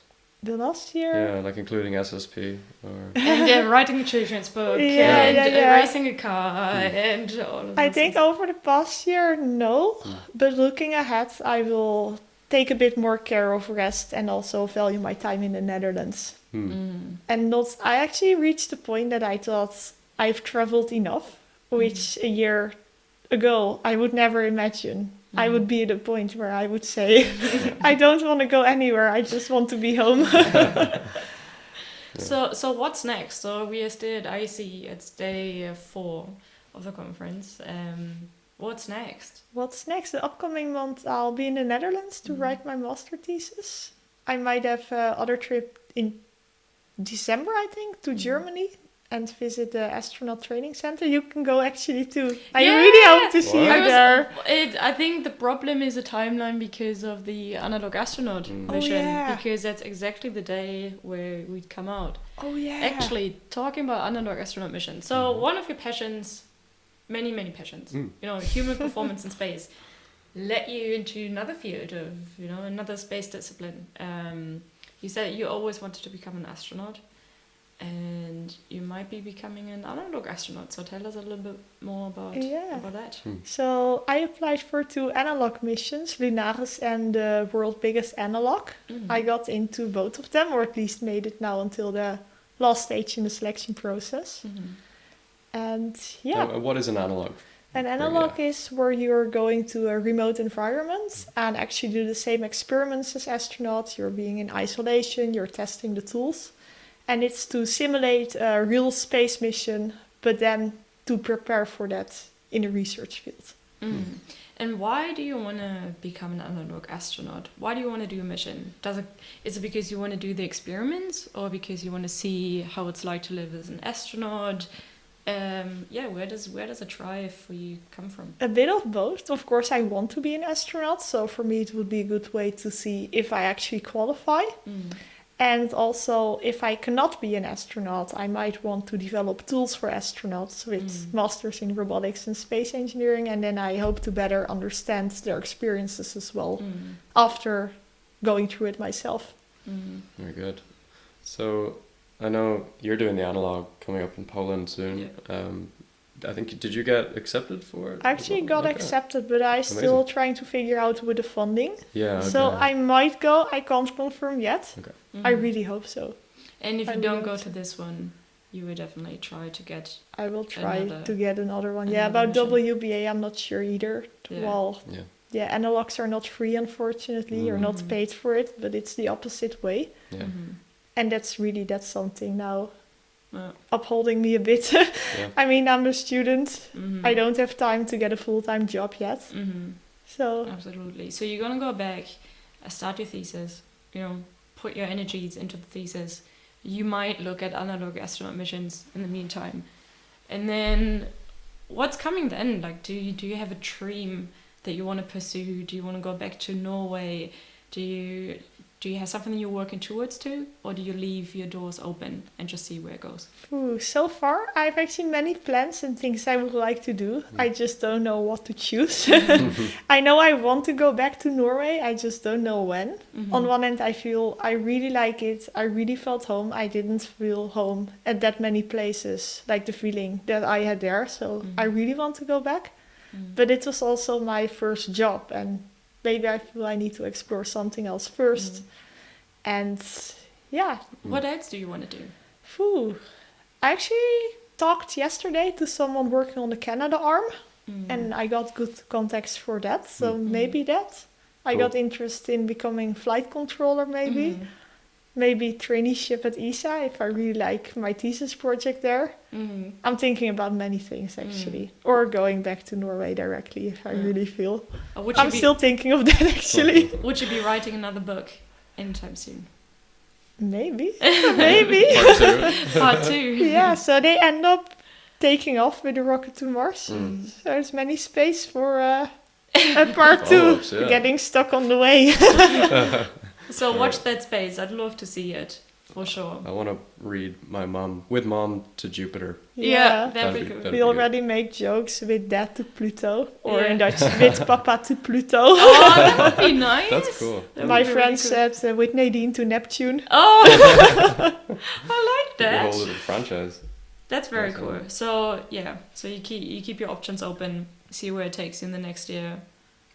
Yes. But it's all very exciting. You've got loads of big dreams. Is there any other running race that's coming up or that you really want to do? Because running is one of your big passions. You've been running for many, many years. Absolutely. Actually, the Arctic Marathon, it was last year. I already wanted to do it, but it was the day I flew to Houston. Incredible.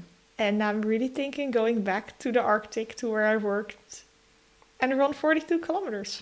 In the Arctic? But that's actually exciting. I never trained more than 5 to 10 kilometers competitively so far. So it would be interesting to see how I can reduce speed and increase distance. It would be a big challenge for me. I'm always like, zoop, and dying after a few kilometers. Let's talk about outreach. Okay, when did you first start, talking about what you do to the public, and why do you think it's important? I don't remember the first time actually. I think that came in the solar team. Okay. Yeah, then we had quite many interviews as well. We were contacted by newspapers. And I also found it very exciting to share what I was doing. I mean, I'm not really I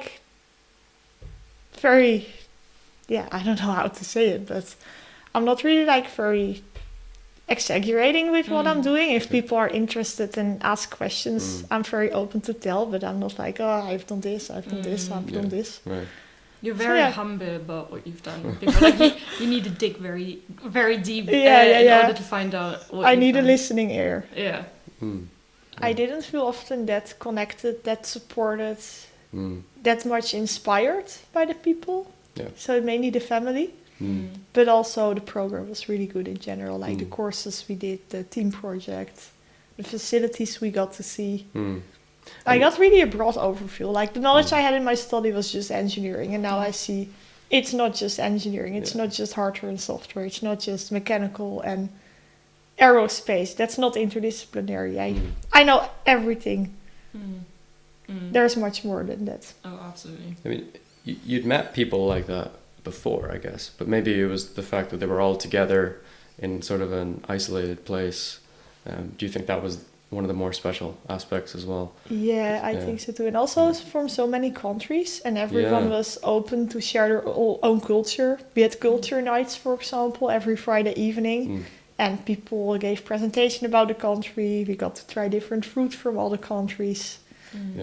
And also just talking to people. You notice there are differences, but they are open to learn from each other about those differences. I think there's one thing that really combined us all, the clue that held everything together, and that's the passion for space. So that was incredible to see.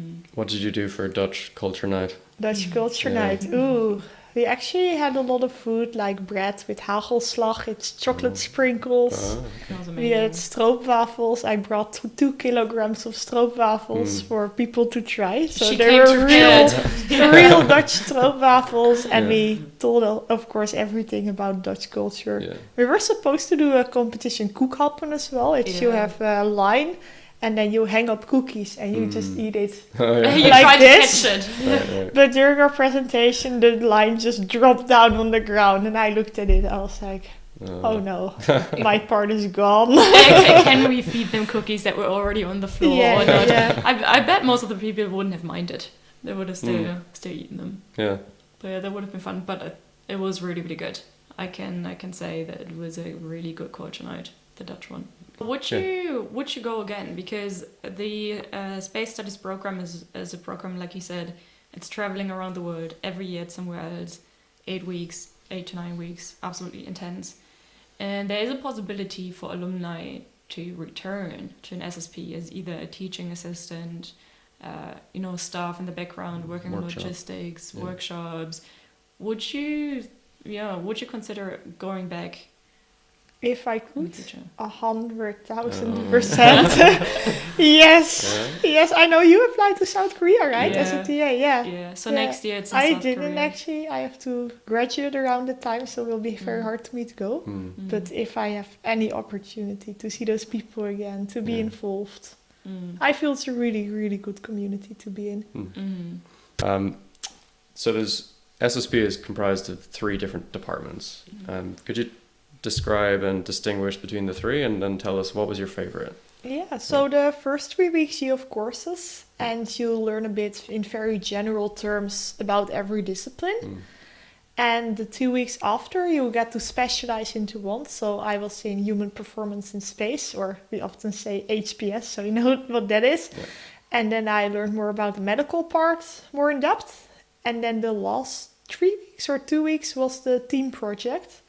And then we're just working in a big group of 40 students on a certain mission. I got to work on Lunar Gateway with NASA, which was really cool. Tell us about Lunar Gateway. What is Lunar Gateway? So Lunar Gateway is a new space station that will orbit the moon. And it's actually the one that will follow up on the ISS. So International Space Station, that stops in 2030. Okay. And then we'll have Lunar Gateway orbiting the moon.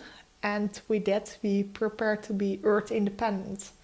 Wow. So that means that we won't have many supplies from the Earth anymore to prepare for missions to Mars in the future.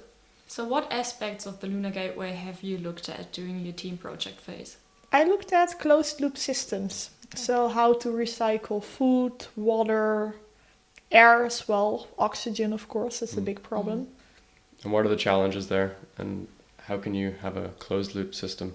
The challenges are mainly the resupply and that you have to get rid of the trash. Right.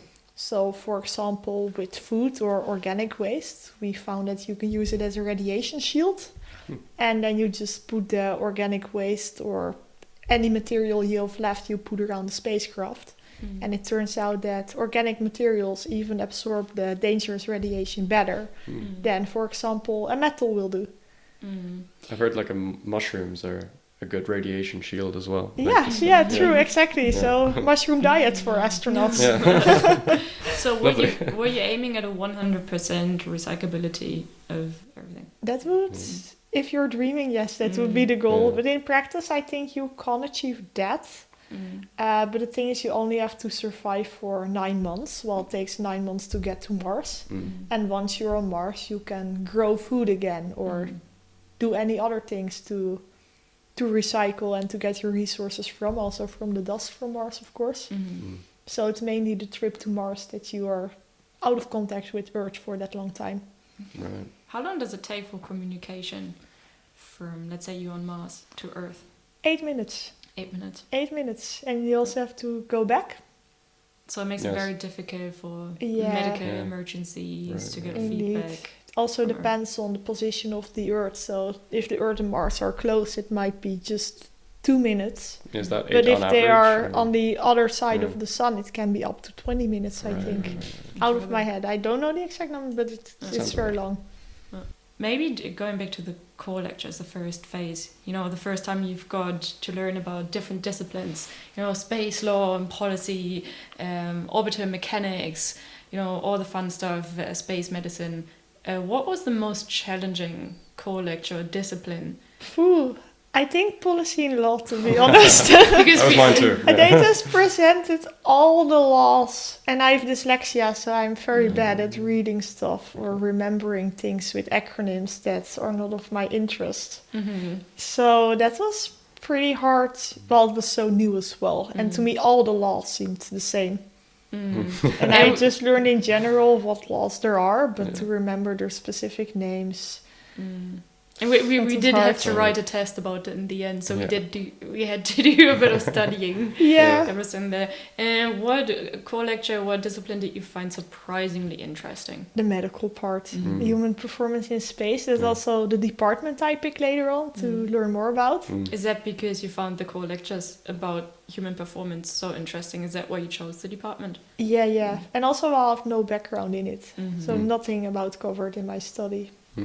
I even considered doing a double degree with biomedical engineering instead of robotics, what I'm doing now. I find medical part so interesting. Yeah, so what did you do in the department, human performance in space?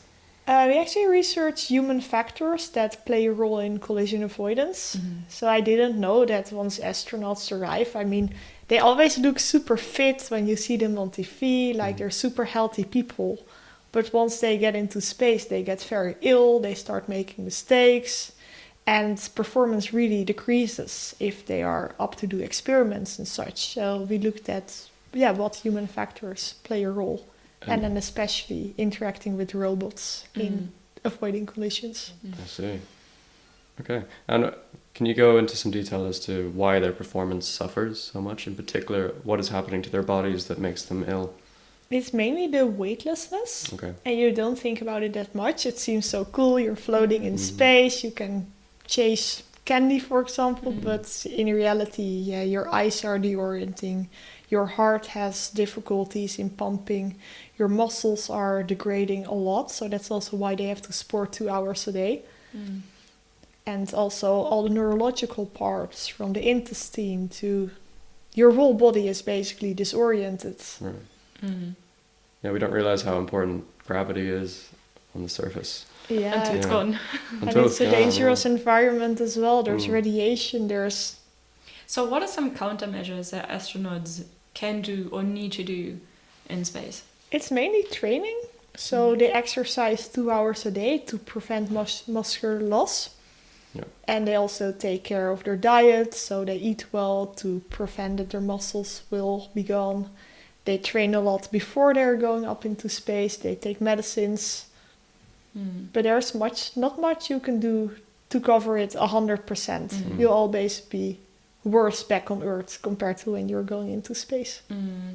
And despite those risks, you would still like to be an astronaut? Yes, Okay. yes. Why is that? Tell us why. For me, it's also contributing to science. Yeah. And I feel being an astronaut, I can make the biggest contribution. Just doing all the experiments, gaining a bit of knowledge. Like, my knowledge is very broad, and my interest as well. And I really like to get knowledgeable in different disciplines. And also a part of inspiration, just giving what you've learned back to children, to humans back on Earth. Do you think humanity belongs in space or here on Earth? I think in space. Okay. Yes, humanity is made to explore. We climb mountains, we want to build planes. We always want to go further, exceeding limits compared to where we've been before. And I think space is now one of the most exciting fields to go to. Well, it's so unexplored beyond the moon. What would you like to see in your lifetime for space exploration? A mission to Mars. Yeah. Actually, a return mission to Mars. Oh, wow. I mean, I want to be an astronaut, but I want to go two ways. I always want to go back on Earth. Okay. And if there would be a return mission back and forth to Mars, that would be really exciting. You'd like to be on that mission. Yeah. And I think also a village on the moon. Yeah. I would be excited to see that, how we can establish A a way of living on the moon, on another planet. Yeah. Yeah, lots of things needed for that. But Yeah. Absolutely. Yeah, we just recently saw the unveiling of the new spacesuits for the Artemis missions. I think it's Artemis 3. From So, Axiom, yeah, they just reviewed it yesterday. Yeah, So I what saw do it you think? actually 2 months before already. Oh, we really? went to Axiom in Houston, Oh, so we yeah. got to see the spacesuits. Oh, yeah. And the part of the space station. I didn't go to Axiom, but did Yeah. you see some of the space station? No, it was only the spacesuit Okay. department. So it wasn't too exciting yesterday. It was actually, well, to see it from that close, yes. Well, they were testing it just far away from us, and we Okay. got to see many separate parts of how it's put together, but not from that close. Yeah. And they also added some details I didn't see before, so very impressive. It's very exciting. Collaboration with Prada.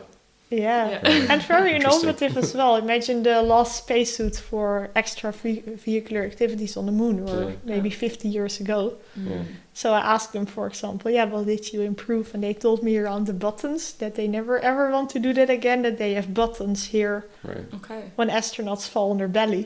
Oh, That's, okay. Yeah. That was not very smart in Apollo. So where are the buttons now? Do they just don't need They them? just or integrated. they integrate them, yeah. And yeah, these spacesuits are like a spaceship, right? They're not like clothes. Yeah, Yeah. you can really live into it. It's like your own rocket protecting you from Yeah. everything. Yeah. They have their own systems. On space station, actually. Yeah. That's pretty cool. And sorry, back on Lunar Gateway. So what will be its main function? I know it's going to be orbiting around the moon, but I guess it'll function like the ISS's to Earth, but to missions on the moon. Is that, Yes, okay. indeed. So it's a base for astronauts where they live. That at first, of course, but also for performing experiments and protecting the human from all the dangerous things that are out there. How much space is there in, like, how many astronauts could fit into the Gateway? Out of my head, 4. Okay. It's At much the same smaller time. than the ISS as well. So in the ISS, you could stand straight up.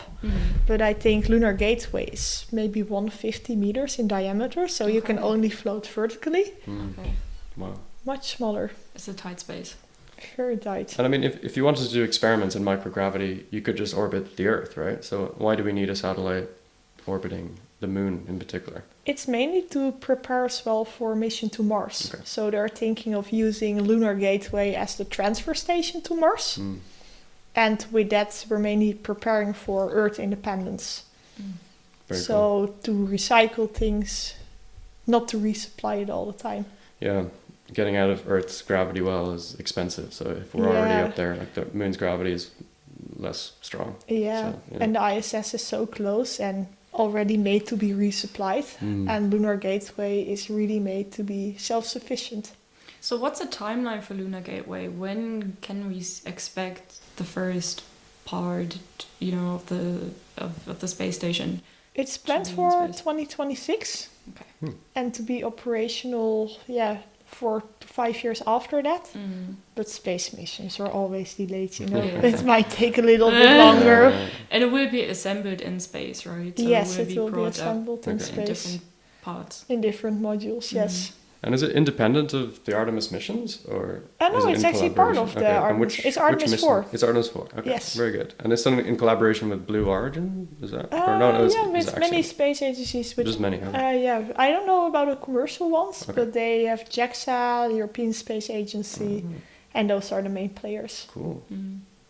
Exciting. The next section then is going to be overrated, underrated. So this is a segment that I've done with each guest, and basically it's rapid fire questions. I'm going to give you, it's kind of 2 different kinds of questions. I'm going to name a concept, and you're going to say whether you think it's overrated or underrated. And then it also kind of comes into which of 2 things do you prefer. Okay. Right, okay. I need to explain as well, or just Yeah, you say. can give a brief explanation, yeah. Okay. We won't go into detail too much anyway. Okay. Coffee, overrated. Absolutely. You know, I never finished the whole cup of coffee in my whole life. Really? I find it disgusting. Yeah. I eat dark chocolate instead. Yeah, dark That's chocolate. the secret. Is it dark chocolate? Underrated. Mm-hmm. Coffee? Okay. Overrated. Absolutely. So you have dark chocolate in substitute for coffee? Yes. Okay. Interesting. It's also healthy. Yeah, So- true. Mhm. Mm-hmm. Okay. First one, overrated or underrated again. Okay. So we're going to say running with music. Overrated. Overrated. Okay. Yes, Yeah, you I mentioned always before run you run without. with silence. Yeah. Absolutely. No phone, no watch. Why do you prefer that? Some people would think you're insane for doing that, by the way. Yeah, Yeah. I actually prefer to do running just to clear my mind. Okay. And for me, it's mental relaxation. Do you think in order to clear your mind, you need to let it sit on its own in silence Yeah, for a while? yeah, Okay. just enjoy the environment, the sounds, the nature around, Mm. and think about nothing. Love it. And what, once not being with noise, Yes, Yeah. indeed. Okay. Theoretical understanding, meaning against like more practical knowledge, do you think? Yeah. Overrated. Okay. Yes. Okay. During my study, I had a lot of theoretical classes actually. And I applied the knowledge, but I couldn't apply directly. I learned most just by doing. Okay. And if you want to actually build stuff, just get your hands out and do it. And not think too much about all the equations behind. Yeah, you got to know how to apply it, how to Yes. use your knowledge. Okay. The Norwegian space industry. Underrated. Okay. Underrated. They're doing some exciting things, you think? Yes, absolutely. With their launch sports and such, Yeah. and they're also having a big satellite network. Yeah. Okay. Were you surprised about that as well when you went to Norway? Yeah. How developed the space industry is? Because to be very honest, I personally haven't heard too much about the Norwegian space industry. So maybe you could just tell us a Yeah, little I bit was more. actually really surprised. Also in the news, you only hear about the Swedish launch port, and all Europeans think that they're going to Yeah, be just earlier. as They range, have right? much better promotion, but Andoya might be the first. So, Ooh. That'd be exciting. yeah, Excited to see. Okay. IAC. Is your impression so far overrated or underrated? underrated. Underrated. Yeah, Okay. I mean, I knew it was big before, Yeah. but not this big. It's No. huge, actually. Yeah, Huge. it's quite overwhelming. at Yeah, times, yeah. How many people are here? I heard like 8,000. 11,000? How much? 11,000? 11,000. Yes. Oh, wow. Jesus. The yeah. exhibition halls are crazy at technical Yeah. sessions all the time. We're seeing Yeah. like crazy thing, like the next commercial space stations, or the first commercial space stations. Displayed, yeah. Incredible. Incredible. Okay, underrated. Okay. Cycling culture in the Netherlands. Underrated. I think every country should do it. Interesting. Okay. It's so convenient to be just independent, to get your bike, get around. Yeah, no, you just told me before recording the podcast that your brother is running a marathon on Sunday. Yes. And you want to go and support him, of course, and, ride your bike alongside him. And you're planning on getting there with your bike. Yes, that's true. So I first have to bike 20 kilometers to get to the marathon location in Amsterdam. And then I'm not sure, I won't cycle the whole route with him, but I just want to be at certain support points. And he told me there's likely no way to cross the course. So going around that will be also 42 kilometers for me. And back. So in the Netherlands, I have 2 marathons, more than 80 probably. The bike makes it possible. Okay, yeah, so very good. Multitasking. Underrated. Or, I don't know. I think it's good to do multiple things, but to keep the focus while you're doing it. Okay. So maybe during the day, overrated, I would say. But just having multiple projects running in general, I think is underrated. Okay, very good. I like that. Okay. Remote work. Overrated. Oh, really? Yeah, I don't like it. I just want to be with people. Yeah. And if half of it is present, half of it is not, that's just really inconvenient. Do you feel like you learn more from people? Or is it just to break up your day a little bit? Or to talk about what you've been doing, to get advice? Yeah, but also just having coffee breaks with them, to get to know them personally and not only talk about work. And I also see that by talking regularly, you touch upon issues that would not have been discussed otherly if you only reach out for them if you need them. And I don't like computer screens in general. Very good. Have you done much remote work? It sounds like everything's been in person. Yeah, so far my jobs, yes. Yeah. But during COVID, of course, I studied remotely. I didn't really like it. For everyone, I think. Yeah. Okay. Public transport in Norway. Overrated. There's almost none. I never used it. Which public transport? Would you use your bike or how do you? I used my well, when the snow was gone, I got a bike indeed, and I got to use the company car during the weekends. And could you ski, like cross country skiing? Yes, as a mode of transport in the winter. Not as a mode of transport, for fun, yes. Okay, very good. Okay. Living in capital cities. Have you lived in a capital city before? I've been in capital cities, but not lived. But I would say overrated. Really? Okay. Well, many people want to live in a city. I don't know, because it's just prestigious or because the companies are there. I enjoy life much more outside of that. Okay. Fiction or non-fiction books? Reading, overrated. Reading in general? I don't read that much, no. Interesting. Actually, I like reading. I would love to do it more. But I have dyslexia, so for me it's hard. I like to listen to audiobooks sometimes. But sometimes I just prefer to work on my own stuff. Or to go out running and to clear my mind instead of sitting down and reading. I love that because you just wrote a children's book. So saying reading. Literature I wouldn't have been able to. I appreciate that. Can I ask, relating to your dyslexia, do you visualize things in your mind quite strongly? Is that in replacement, or like, so you can kind of manipulate objects in your head quite easily? Yeah. Okay. Absolutely. Interesting. Yeah. Because I can imagine it makes sense that not everyone would have that same ability. But do you think you have quite a strong visual, ability like that? Yeah? Yes, absolutely. Okay. It's mainly auditory as well. So if I hear something, for example, it will be very hard for me to reproduce. Also with pronunciation, I probably say many words not how they are supposed to be. And you can tell me 100 times, but it's just very difficult. I don't hear the difference. I was also raised bilingual, actually, in 2 languages. And it completely failed. I made my own language when I was 4. I took the shortest word from each. And nobody, even my mom speaking both, couldn't understand me. And so what was the other language? It was Russian. Oh, Russian. My mom is from Ukraine, Oh my God. Wow. Very interesting. That's very cool. So you can still pick up a bit of the language, you just can't speak it. Very little. I don't understand it if she's talking even. Okay. I almost dropped out of primary school. The teachers thought, this child is not that smart. She actually has to go to education for disabled children. Oh, wow. And I couldn't talk. I was 5 years old. And then they told my mom to speak only Dutch with me. Well, then I learned reading, writing, and speaking at the same time. Yeah. So yeah. And now you might become an astronaut. So I mean, maybe, yeah. That's incredible. Languages is not my strongest point. I almost dropped out of high school as well. While in the Netherlands we have to learn French, German, Dutch, English, and Spanish. So 5 insufficient grades plus history. So you always have been very much into STEM. Yes, subjects. yeah, absolutely. Wow. And you still wrote the kid's book. Absolutely incredible.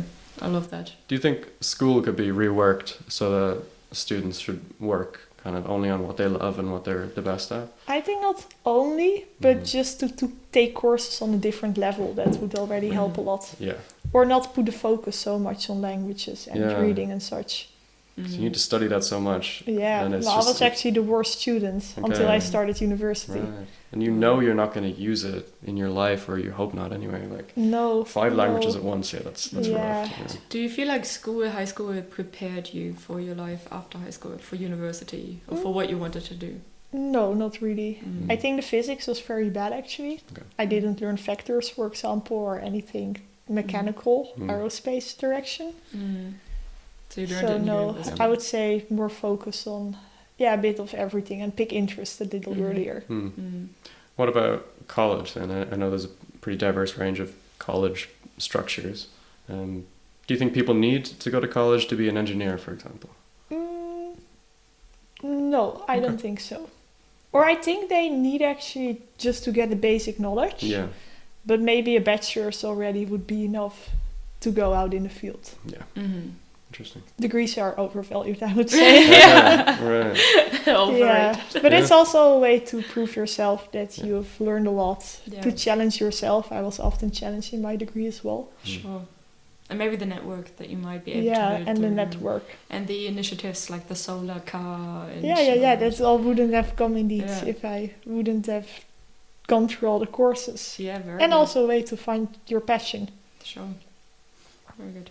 Okay. Minimalism as a lifestyle. Overrated. Okay. You don't have a minimalist lifestyle? No, I try to do as much as possible in one day. Fair. But in terms of like... possessions? Possessions. Do you have many of those, or do you like to keep it minimal? Possessions? Yeah, like your phone, wallet. Like keys. things that you Yeah. own. Or like your house, your bedroom. It's a or very overrated. I prefer to have many things. Okay. And as little as possible on my phone. I just bought a stopwatch, for example, a physical one. Oh, really? Yeah. Just not to use my phone all the time. That's cool. Yeah, and I like doing things on paper as well. Okay. If I have to make notes, paper, pencil. Yeah. And when you travel light, usually, right? I try to. Not when We're you're not taking your books. 20 books, yeah. So I'm getting some maximalist vibes from you. Is that correct? Yeah, maybe, okay. actually. That can be. Fair. If you can do it, some people can't handle it. So. Yeah. Okay, awesome. The value of, or the importance of luck in success. Ooh, how you look. No, your luck, your fortune. Like, do you need to be like lucky? Yeah. Overrated. Yeah, Okay. yeah. I think there's always a part of luck for it, but you also have to create it yourself. So grab all the chances you get, but also create the chances you don't have, and just look out for everything what's there. And you can also increase chances by just making sure you have the good background and the good skills to go for it. And do you think you need to work hard in order to get what you want? Not always, but just work disciplined and efficient. Perfect. Okay. And don't do things you don't want to do. I like Don't that. spend time on bullshit. I like that. Okay. Intuition in decision making. So like gut feeling versus, logical decision making. Underrated. Okay. You think it's important? Yeah. Why is that? Yeah, I think a passion or something that really comes from the inside. And you cannot always think like, I have to do this because it's good for my career or so. Sometimes you just have to do what you really want to do, and then you become really good at it just by yourself. I think that kind of links to what you said earlier. Just focus on the things that you want to do, and just, scrap all the other bullshit. Like, don't do it just for the, because you need to do it on paper, but focus on what you want to do. Even if you think it might not lead to the best result. Yeah, I Just think follow the eventually passion, on the long term it will lead to the best result. Or at least for you. Yeah. Dependent on what's best. What others thinks is best might not be the best for you. Also, when I was in high school, for example, all people really admired everyone who's going to study medical sciences and become a doctor. And that might be best for them and very prestigious. But for me, that's not what in my eyes could be the best I can achieve. So it's all very objective and just follow your own path. Yeah. Love it. Okay, public speaking skills. Phew. I'm not the best public speaker actually, so I would say underrated. Underrated. I really okay. want to improve with it. Okay, cool. Well, this is a good way to improve, maybe. Yeah, You know, yeah, And absolutely. you're doing really well. Yeah. Like, it's, impressive. Yeah, Why do but you this think it's is more important? like talking. This is Yeah, more true, like true, talking. true, Yeah, true. I think it's important to pass on your knowledge to others, and I feel I could maybe improve with that, just to, be less afraid to share it and just speak up. I can be a bit shy sometimes, I think. Yeah. Yeah. Okay. Very good. Networking for career advancement. Underrated. Okay. Yeah. Yeah. I guess that's why we're here, right? Yeah, ILC? yeah. True. Networking is key, I guess. Yeah, they always tell it to you, but I didn't realize that it can be that concrete as well. Yeah.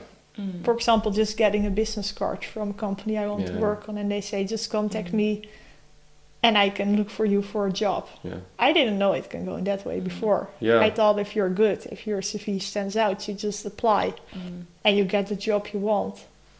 Yeah. But those personal connections you make face to face. face to face, yeah. And I that's already really feel underrated.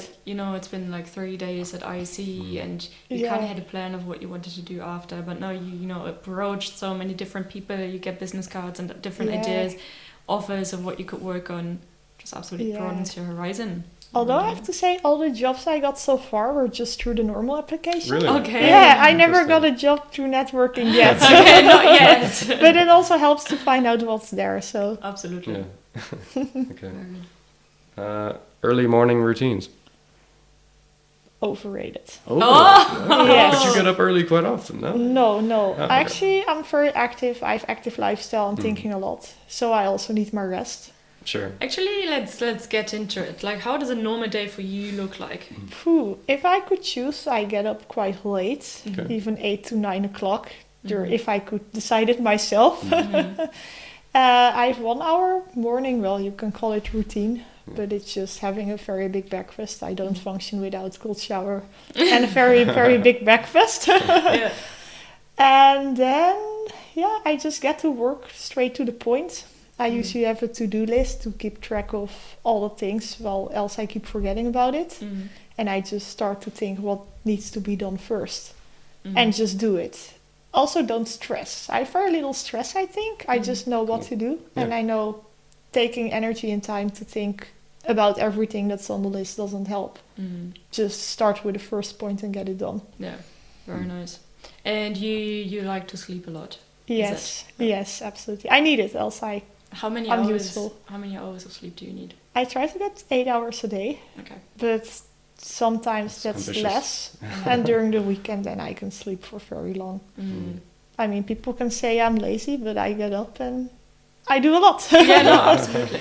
You get up and you start the day. Yeah. Get smashing.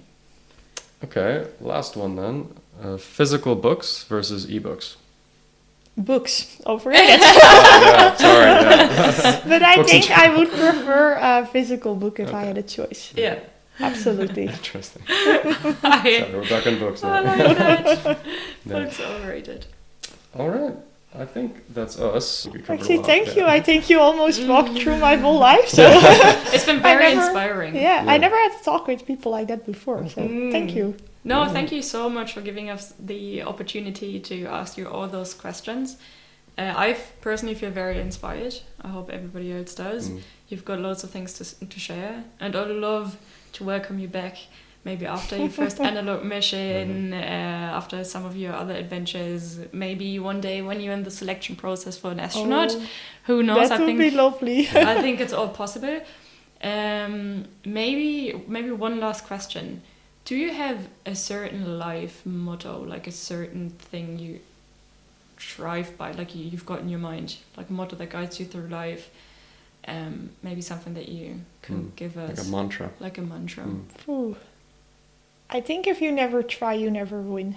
I love that. So just shoot many times. Yeah. And failing is all part of it. Mm-hmm. I mean, I have many things I'm still dreaming of, Mm-hmm. but can't do Mm-hmm. or can't do yet. And I just keep doing it. Mm. I think also admire other people as an inspiration, but don't become jealous. Like, there are many people out there doing cool things, and I'm like, I want to do it as well. I want to be like them.